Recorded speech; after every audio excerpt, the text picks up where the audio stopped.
Bonsoir à toutes et à tous, je suis ravie de vous retrouver ce soir pour cette nouvelle édition de la Tranche Info. Nous sommes le jeudi 12 octobre et tout de suite nous partons pour une demi-heure de JT qui sera suivie du Focus.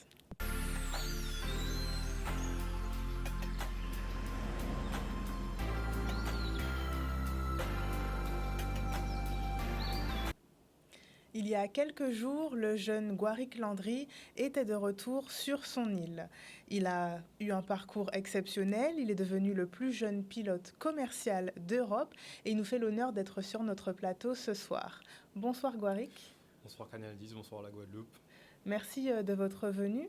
Du coup, vous avez, il y a tout juste quelques mois, on a appris la nouvelle. Vous êtes devenu le plus jeune pilote commercial d'Europe. Qu'est-ce que cette annonce, qu'est-ce que ça vous a fait de pouvoir avoir ce titre, enfin, après plusieurs années de travail? C'est avant tout un honneur pour la Guadeloupe, j'espère, puis pour ma famille, mes parents, mes proches, mes amis, mes professeurs qui ont été là tout au long de mon parcours, qui m'ont supporté parce que c'est grâce à eux aussi. Et puis moi, quand j'ai commencé l'année dernière, c'était pas forcément pour battre des records ni pour faire autre chose, c'était juste pour avoir les diplômes, les licences qu'il faut aujourd'hui. Et aujourd'hui, avec toute ma promo, on les a eues et c'est ce qui me fait plaisir particulièrement. Très bien. Donc on revient un peu sur votre parcours. C'est peut-être aussi un peu tôt souvent, parce que vous êtes le plus jeune. Donc ça veut dire qu'il n'y en a pas... On ne commence pas aussitôt un parcours comme celui-ci. Qu'est-ce qui vous a motivé à commencer tôt et à commencer à piloter aussi jeune? Donc moi j'ai connu l'aviation, j'ai découvert l'aviation assez tôt parce que j'habite au Récé, juste à côté de l'aéroport. Donc moi étant petit, j'ai rapidement été impressionné, intéressé par les avions parce que c'est gros, ça fait beaucoup de bruit et moi en tant que jeune ça m'avait fasciné. Et donc ça m'a donné envie de faire pilote. Et moi étant pressé tout le temps, j'ai dit bon il faut que je commence le plus tôt possible. Et pour commencer à piloter, entre guillemets, il n'y a pas d'âge. Mais pour passer la première licence, qui est la licence de pilote privé que j'ai passée aux ailes guadeloupéennes, toujours au Rézé, il fallait minimum 17 ans. Donc à 15 ans et demi, j'ai commencé à piloter. Puis un an plus tard, j'ai passé la licence. Et pour obtenir la licence de pilote commercial, que j'ai passée il y a un an justement à Perpignan, l'âge minimum c'était 18 ans. Donc je les ai passés à 18 ans et 8 mois. Très bien. Quand vous êtes revenu il y a quelques jours en Guadeloupe, vous avez été interviewé par un journaliste de Canal 10 et vous disiez que vous aviez en fait hâte de pouvoir piloter en Guadeloupe. Vous, votre rêve, c'est de pouvoir piloter donc sur les lignes en Guadeloupe. Pourquoi vraiment vouloir rester sur... Est-ce que vous voulez aller voir plus loin? Qu'est-ce qui vous motive à vouloir toujours vous travailler pour la Guadeloupe? C'est surtout ça qui est important. Moi, j'ai toujours vécu en Guadeloupe. J'ai pas forcément connu autre chose, même si je suis allé en métropole cette année pour la formation. Je n'avais pas découvert autre chose avant. J'ai appris à piloter en Guadeloupe, donc il y a quand même quelque chose qui me rattache, j'ai l'impression, à l'île, les Antilles en général. Enfin, c'est un cadre très joli pour voler. Donc, pour commencer, j'aimerais bien débuter en Guadeloupe et puis par la suite, au fur et à mesure, voir comment ma carrière pourrait évoluer et peut-être partir plus loin. Mais pour l'instant, débuter en Guadeloupe, travailler pour la Guadeloupe, justement, ce serait mon plaisir. Vous faites partie du coup de ces jeunes qui justement, même s'ils vont étudier outre-Manche, vous revenez quand même. Pour vous, ça vous tient vraiment à cœur de garder cet attachement à la Guadeloupe. C'est ça, justement, je sens que je suis rattaché en quelque sorte à la Guadeloupe. Et puis, je suis arrivé à Perpignan l'année dernière. J'avais déjà envie de rentrer en Guadeloupe. Et pendant toute l'année, je me suis dit que je vais me dépêcher pour pouvoir rentrer chez moi le plus vite possible. Et c'est chose faite aujourd'hui, donc je suis vraiment content. Et pendant tout ce parcours, vous avez été accompagné par vos parents, par votre famille. Je suppose qu'ils sont très fiers de vous, du jeune homme que vous êtes devenu, puisqu'ils ont pu voir votre rêve évoluer. Qu'est-ce qu'ils en pensent aujourd'hui? Moi, j'ai eu la chance d'avoir mon père qui m'a suivi tout au long de la formation. Il est venu à Perpignan avec moi, vu qu'il est entré à la retraite l'année dernière. Donc, il m'a aidé mentalement ou même physiquement parce qu'il était là à Perpignan avec moi. Et puis, mes parents, ma mère, elle a toujours su aussi que je voulais faire pilote. Donc, quand elle a vu que ça s'est réalisé, je pense qu'elle était plus contente que moi. Et voilà. Bon, ben, c'est vraiment beau de voir votre parcours, de voir ben, votre famille, mais aussi d'autres personnes qui vous soutiennent. Ça fait vraiment plaisir. Du coup, nous, c'est un plaisir également de vous recevoir ce soir. Je vous remercie de votre venue et je vous souhaite vraiment un très beau parcours et une très belle continuation. Merci beaucoup. Et puis aussi à toutes les personnes qui m'ont supporté tout au long de mon parcours. Même en arrivant ici, bah, toutes les équipes de Canal 10 et même ça a commencé dans l'avion, l'accueil avec l'équipe de Caraïbes qui m'a offert un cadeau. Ils m'ont tous motivé quand je suis sorti de l'avion. Donc ça m'a fait plaisir aussi également. Très bien, ben, je vous remercie. Merci beaucoup. Dans un communiqué publié ce matin suite au mouvement de grève nationale des médecins libéraux annoncé ce vendredi 13 octobre, l'ARS rappelle les bons réflexes avant de se rendre aux urgences. Pour lutter contre l'engorgement des services des urgences, l'Agence régionale de santé informe qu'elles sont réservées aux cas les plus graves et indique qu'avant de se rendre aux urgences, il est demandé de contacter le 15 ou le 114 pour les personnes malentendantes. Après une mobilisation de plusieurs jours et une discussion tardive avec le préfet de Guadeloupe, les chasseurs obtiennent la réouverture de la chasse. Hier soir, la Fédération départementale des chasseurs a gagné son combat face à l'interdiction prononcée depuis le 25 septembre dernier. En attendant la signature de l'arrêté par le préfet Xavier Lefort, les chasseurs se réjouissent de cette nouvelle, mais le président de la fédération s'inquiète concernant le contenu de cet arrêté. Un reportage d'Olivier Félix. Il ne faut pas vendre la peau de l'ours avant de l'avoir tué. C'est un chasseur qui parle. La victoire, c'est d'avoir convaincu le préfet qu'il fallait reprendre un arrêté et qu'il fallait faire un pourvoi en cassation contre la décision du juge. De ce point de vue-là, c'est une victoire. S'agissant de la teneur et du contenu même de l'arrêté, nous verrons bien ce que le préfet décide. C'est lui qui décide. En tout cas, nous avons présenté les arguments en faveur d'un maintien pur et simple des dispositions qui avaient été arrêtées en juillet dernier. Voilà, donc victoire, oui, nous avons été entendus. Savoir si l'arrêté sera conforme à nos attentes, je ne peux pas le dire au moment où je vous parle, puisque l'arrêté devrait sortir début novembre. Nous sommes très, très satisfaits. Moi, ça fait 60 ans que je chasse. Et plus ça va, plus je vois que ces gens-là qui viennent de l'extérieur dégradent la situation des chasseurs. Et il y a un point de vue que beaucoup de gens ne prennent pas en considération, l'aspect économique de la chasse dans le département de la Guadeloupe. Nous avons des anti-chasses contre nous qui se disent écologistes. S'ils étaient vraiment écologistes, ils se soucieraient de ce qu'on n'a plus de graines en Guadeloupe, parce qu'on a détruit les arbres à baies. D'une part, par les doltissements qu'ils ont fait il y a une quarantaine d'années, là où il y avait des baies, et ensuite avec les plantations de mahogany qu'a organisé l'État avec l'ONF sur les forêts du littoral, qui fait que maintenant, quand il n'y a pas de gommiers ou certaines graines, eh bien, les ramiers, ils viennent et ils repartent. Donc on accueille cette décision très favorablement, on s'était mobilisé pour cela et on espère que on arrêtera d'être embêté par ces anti-chasses. La chasse va ouvrir. Dans quelles conditions, au moment où je vous parle, je n'en sais rien. Bien sûr que nous sommes confiants et il n'était pas question de ne pas se battre pour cette réouverture. Nous avons fait tout ce que nous avions à faire pour en favoriser l'arrivée. Donc nous attendons sereinement la décision de M. le Préfet, qui est la seule autorité compétente en matière de chasse sur la Guadeloupe. Dans le cadre de la journée de la résilience, le GIP RASPEG organise en partenariat avec Émergence Secourisme des journées d'action et de formation à la gestion des risques et des urgences et des risques majeurs. L'occasion de permettre aux usagers d'apprendre les gestes de premier secours ou encore à évacuer une zone en cas de risque. Un reportage de Michel Depape. Aujourd'hui, Émergence Secourisme Guadeloupe est présent ici au GIP RASPEG, avec qui nous avons un partenariat, pour sensibiliser les populations aux gestes qui sauvent dans le cadre de la Journée nationale de la résilience. Dans cette sensibilisation, nous avons ajouté également la prévention aux risques majeurs. Comment préparer un kit de survie? Souvent, les populations confondent la trousse de secours avec le kit. Préparer un plan d'urgence familiale.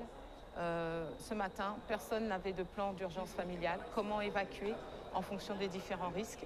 et aussi comment organiser un plan d'urgence de quartier ou un plan d'urgence en entreprise. L'idée, nous avons rassemblé l'ensemble des acteurs, beaucoup dans les communes qui interviennent particulièrement sur les risques de tout genre, de manière à permettre à la population en relais, ils sont en formation, en relais, revenir sur les gestes qui sauvent, revenir sur le quotidien d'un environnement indispensable où la notion de sécurité doit primer.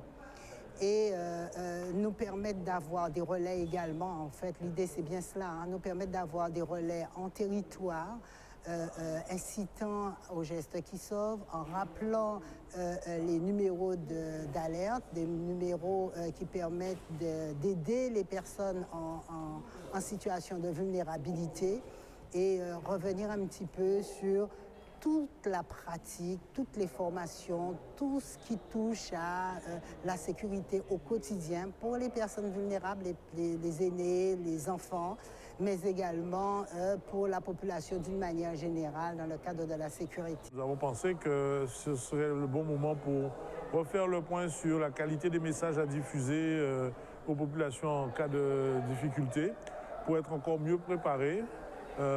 Vérifier qu'on ne puisse pas faire mieux en termes de communication et surtout continuer cette mobilisation parce qu'elle est de tous les instants. Elle ne doit pas être uniquement de rigueur pour la journée de la résilience ou de la sécurité, mais ce sont des actions qu'il appartient aux collectivités d'instaurer de proche en proche afin que dans tous les quartiers, chaque Guadeloupéen ait conscience de ses responsabilités vis-à-vis des risques avec lesquels nous devons apprendre à vivre.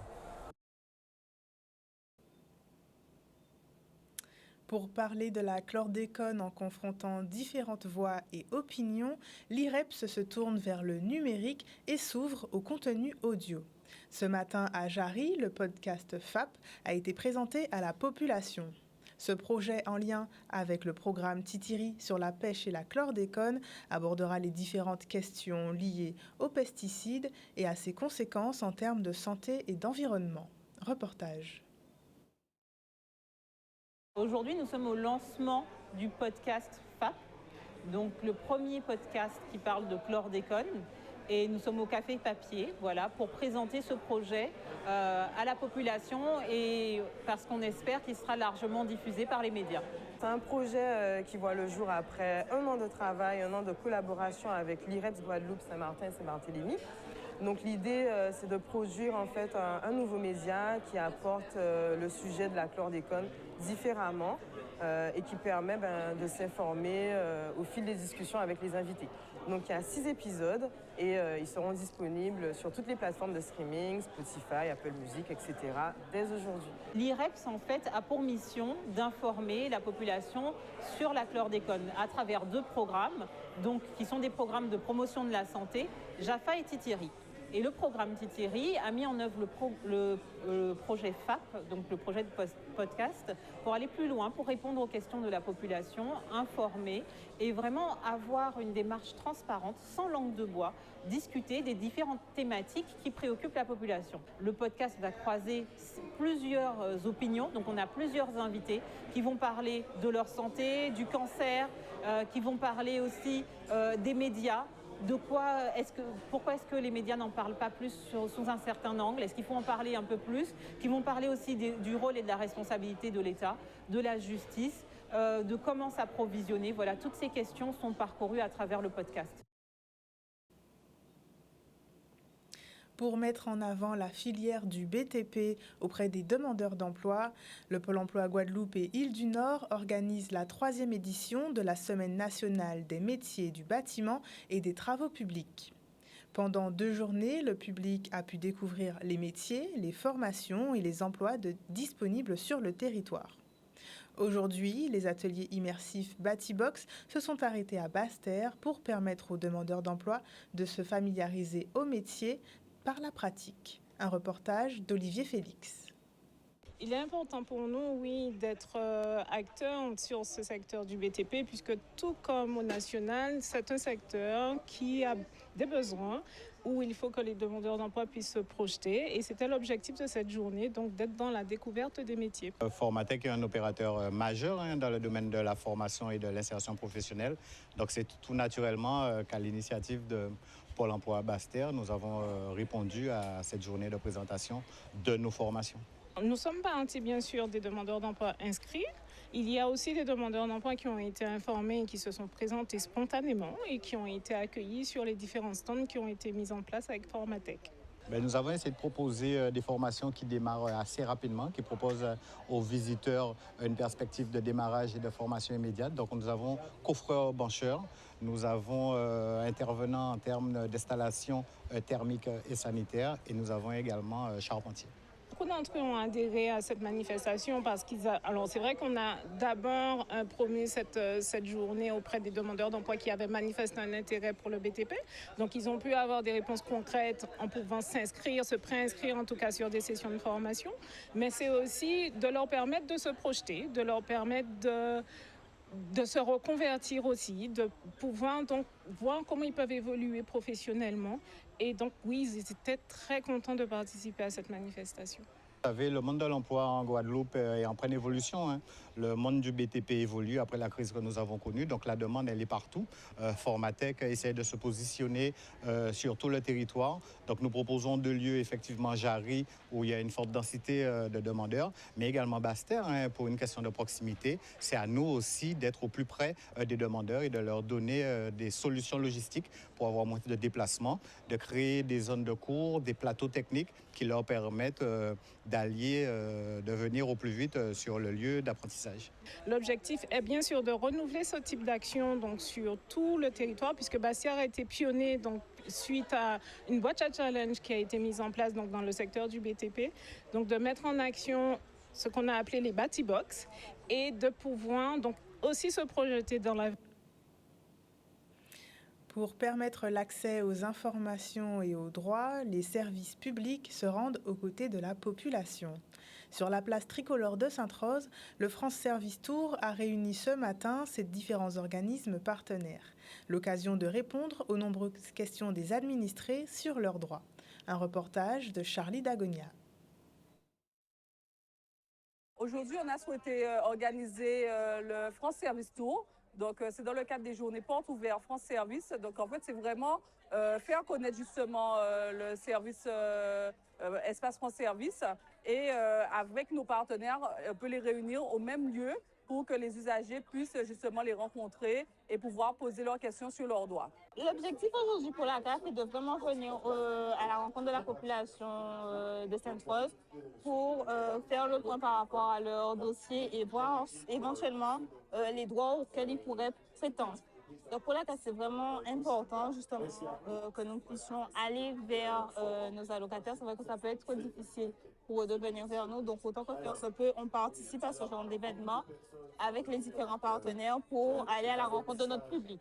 C'est vrai qu'on s'est vraiment basé sur les partenaires avec lesquels on a signé, donc les différents partenaires qui ont signé la convention France Service. Donc c'est vrai que nous, on a ouvert au mois d'août 2022 l'espace France Service sur Sainte-Rose et on a à peu près une dizaine de partenaires avec lesquels on a signé.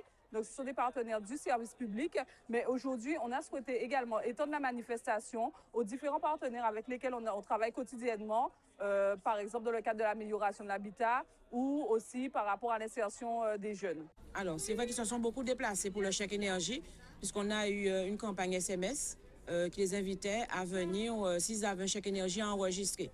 Donc, ils se sont vraiment déplacés en masse, massivement, pour venir enregistrer leur chèque énergie.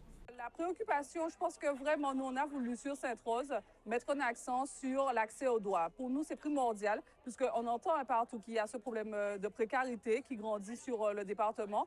Et je pense qu'en commençant par, justement, avoir accès à ces droits, faire valoir ces droits, on diminue un peu cette précarité. Et là, justement, avec tous les acteurs qui sont présents aujourd'hui, c'est l'occasion, justement, que les personnes puissent faire leur démarche et avoir leurs droits et faire valoir leurs droits.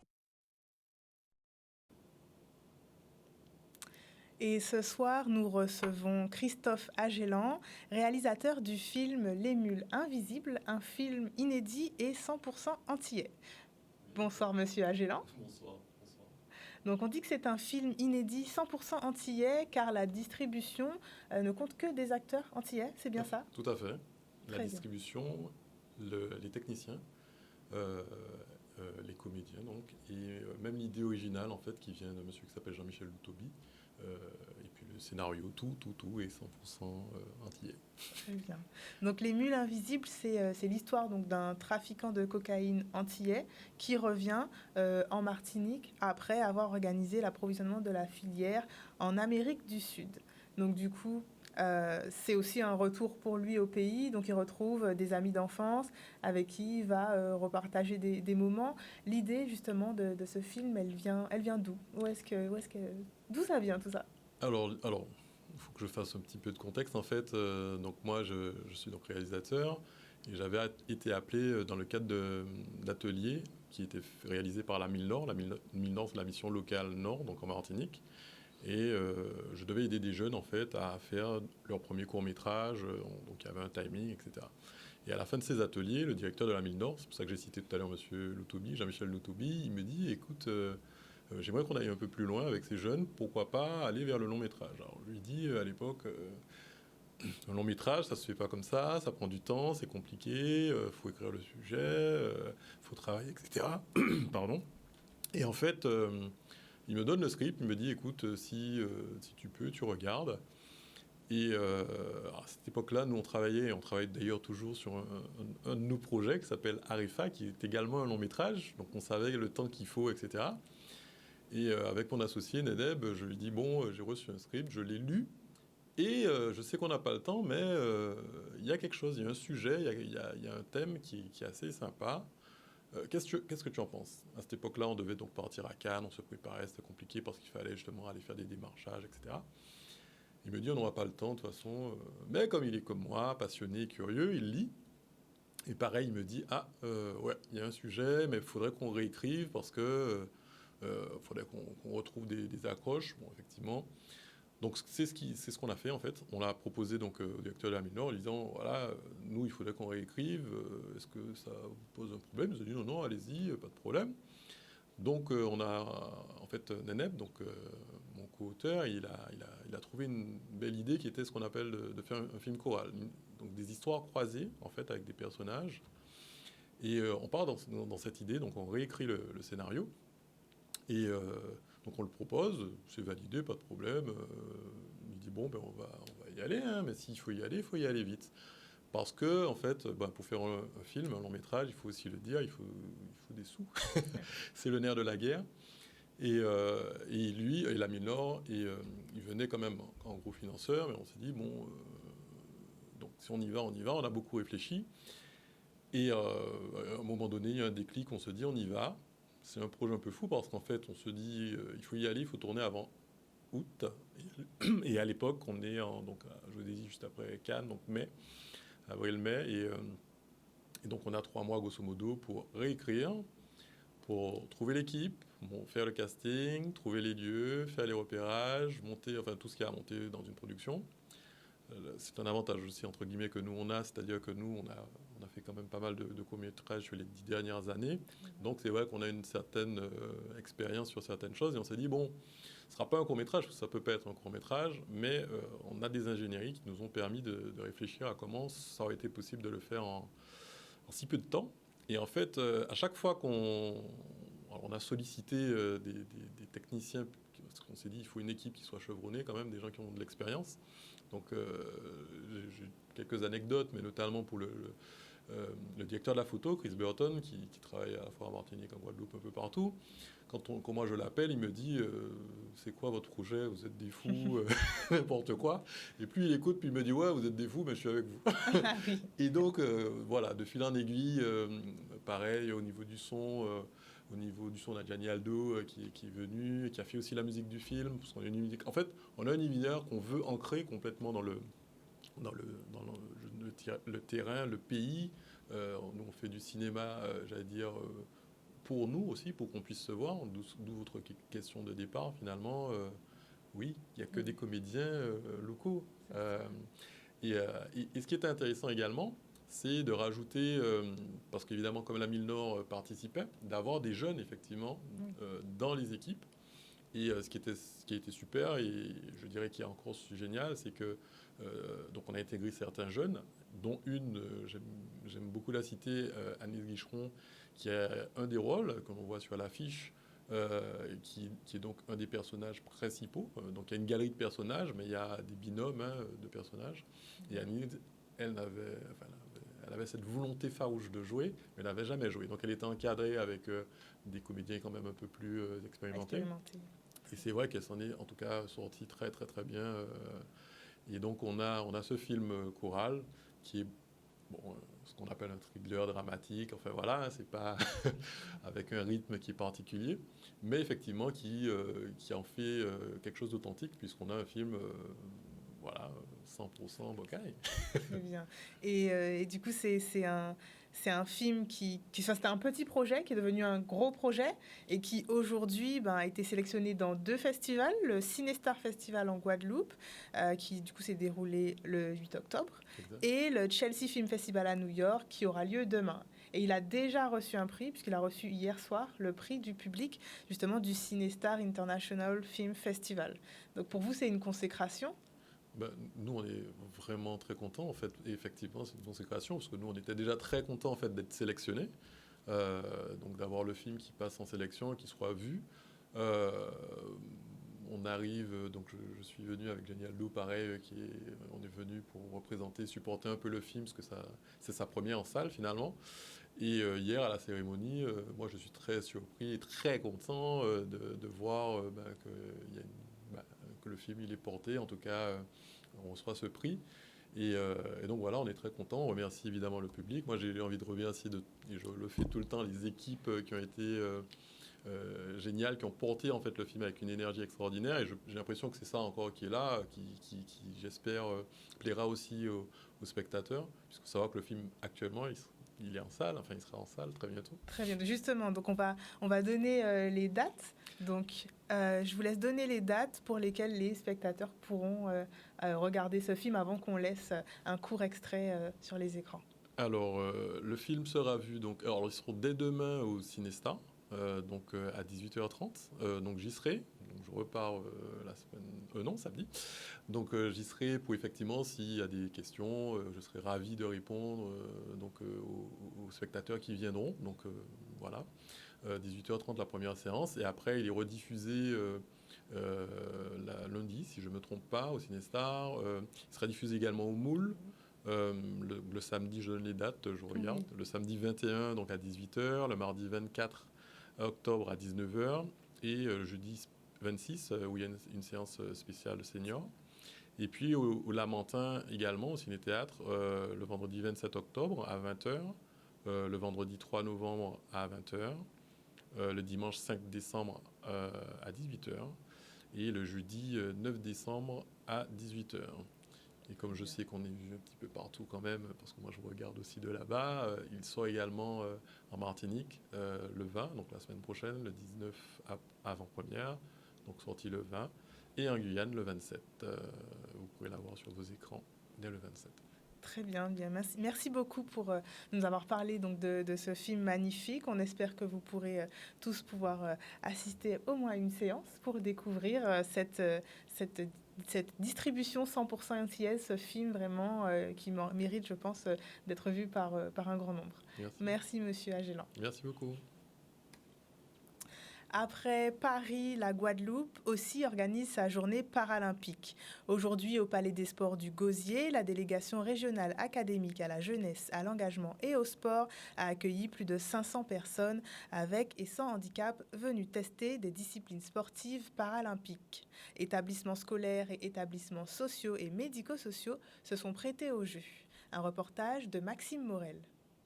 Aujourd'hui, effectivement, on organise la journée paralympique Guadeloupe. Il faut savoir que la journée nationale paralympique a eu lieu dimanche dernier à Paris, place de la République, pour le lancement de la billetterie lundi pour les Jeux paralympiques. Donc on a décidé en Guadeloupe de le faire 2-3 jours plus tard, en semaine, pour pouvoir accueillir à la fois des scolaires et des établissements sociaux et médico-sociaux. Ça permet de montrer à l'ensemble des scolaires qui sont présents qu'on peut accueillir des personnes en situation de handicap dans les clubs sportifs en Guadeloupe. On a un léger retard, faut le savoir, sur la capacité à accueillir ces publics au niveau des clubs sportifs, des ligues et des comités. Donc c'était aussi pour montrer aux personnes en situation de handicap qui souvent restent chez elles quand elles ne sont pas en établissement, de se dire vous pouvez faire du sport, vous pouvez faire, là il y a de la plongée sous-marine, il y a le stand, il y a de la boxe, il y a de l'haltérophilie avec Fitness Park, le badminton, le tennis de table, voilà, toutes les activités sont adaptables au handicap. C'est important dans la mesure où je suis référente académique de l'inclusion scolaire en EPS. Donc cette journée était l'occasion pour les élèves en situation de handicap, les élèves à besoins particuliers, qu'ils soient en inclusion dans les écoles ou dans les IME, puissent participer à des activités liées au paralympisme. Il y a des choses à faire et que malgré peut-être l'handicap ou les difficultés, on peut s'en sortir. Et le sport est une voie qui peut nous aider à nous en sortir. Alors peut-être pas pour tous effectivement, mais s'il y en a quelques-uns qui peuvent prendre cette voie et s'en sortir, pourquoi pas. Le sport, je ne veux pas dire que ça m'a sauvé, mais ça m'a permis de réorienter mon énergie parce qu'il y a ma famille qui joue aussi là-dedans, donc je ne peux pas leur retirer aussi tout le mérite qu'il y a derrière. Mais c'est une voie que ça permet de se canaliser. Et comme je dis, malgré certaines difficultés, on peut avoir des soucis. Après une bonne séance de sport, on prend du recul, on relativise. Et peut-être qu'on fera un meilleur choix que si on avait réagi à chaud. C'est un modèle à suivre et d'ailleurs je le remercie parce qu'il est venu dans les écoles et là il est présent sur cette manifestation et ça permet aux gens qui sont en situation de handicap de constater qu'on peut avoir une carrière en tant que sportif de haut niveau et que les portes sont ouvertes. Il y a des clubs qui accueillent le public à besoins particuliers et qu'au-delà du judo il y a d'autres activités, mais là on a un champion à motiver, à porter pour les JO en espérant qu'il va nous rapporter une belle médaille. Nous sommes arrivés au terme de ce journal. Le JT revient demain. Nous, on se retrouve juste après la pub pour le Focus. Et je vous laisse avec un petit extrait du film Les Mules Invisibles. Alors, ça n'a pas été facile sans moi. Je t'ai manqué? Bah ouais, évidemment. Et toi, comment ça s'est passé le taf au Brésil? Vas-y, raconte. On est perdu un max d'argent. Il n'y a pas d'amis, ils sont vénères. Et t'inquiète, on va régler tout ça. Ils sont vénères ou... C'est Paname, quoi. Ils sont toujours tendus. T'inquiète, je gère. Bon, on y va? Josh, tu veux arrêter, frère? Tu vas arrêter pourquoi? Parce que je t'ai dit qu'ils sont vénères, c'est ça? Non, ça n'a rien à voir. Donc moi, c'est bon et puis tout ça. Qu'est-ce qui se passe? Je sais pas. Je sens qu'il y a une vieille vibes dans l'air. Ça fait 1 an que tu fais le chimiste et t'as toujours pas rencontré le boss pour une augmentation. Non, je sais même pas à quoi il ressemble. C'est nul, ça. Bah, tu veux le rencontrer du moment qu'il te paie. Mais justement, moi je veux faire plus d'argent, donc il doit savoir qui je suis. Je compte pas faire la meule toute ma vie. Hein. Mais si je te disais que le boss, c'est moi?